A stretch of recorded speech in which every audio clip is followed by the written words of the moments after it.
जम्मू कश्मीर से आर्टिकल 370 हटाए जाने की 7वीं बरसी से ठीक पहले पीडीपी की प्रमुख महबूबा मुफ्ती ने श्रीनगर में मुखालिफ मुजाहरा किया।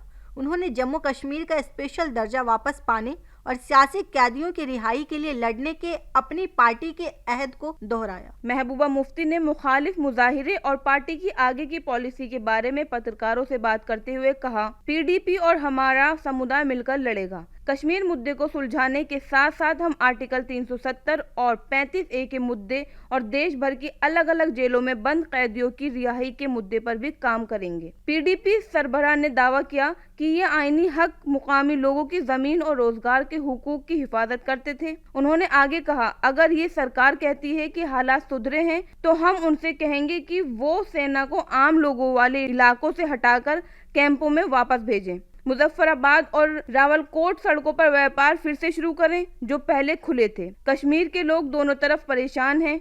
2 दिन पहले छत्तीसगढ़ के 2 मजदूरों को गोली मारकर कत्ल कर दिया और हजारों लोगों को ओवरग्राउंड वर्कर्स के नाम पर जेल में डाला जा रहा है। महबूबा ने कहा कि आर्टिकल 370 सिर्फ एक संवैधानिक प्रावधान नहीं था, बल्कि ये जम्मू कश्मीर के लोगों की पहचान और हुकूक का निशान था। उन्होंने कहा कि आर्टिकल 370 सिर्फ एक आर्टिकल नहीं था, ये हमारी पहचान, हमारा सम्मान, हमारा गौरव और हमारी जमीन और नौकरियों की सिक्योरिटी थी। उन्होंने हमें पूरी तरह से बेकार कर दिया है, लेकिन ये दिन हमेशा नहीं रहेगा। ये एक अंधेरी रात है, क्योंकि एक साजिश रची गई थी और संसद में भारी बहुमत का इस्तेमाल करके भारत के संविधान को बदल दिया गया। उन्होंने आगे कहा, हमें जो कुछ भी मिला था वो इस देश के संविधान से मिला था, ना कि चीन या पाकिस्तान से। हमने प्यार और कुछ शर्तों के साथ भारत के साथ जुड़ने का फैसला किया था, लेकिन सब कुछ बर्बाद हो गया। बीजेपी पर निशाना साधते हुए महबूबा ने कहा, जिस तरह बीजेपी ने राम मंदिर के नाम पर फायदा उठाया, उसी तरह उन्होंने जम्मू कश्मीर का स्पेशल स्टेटस भी छीन लिया।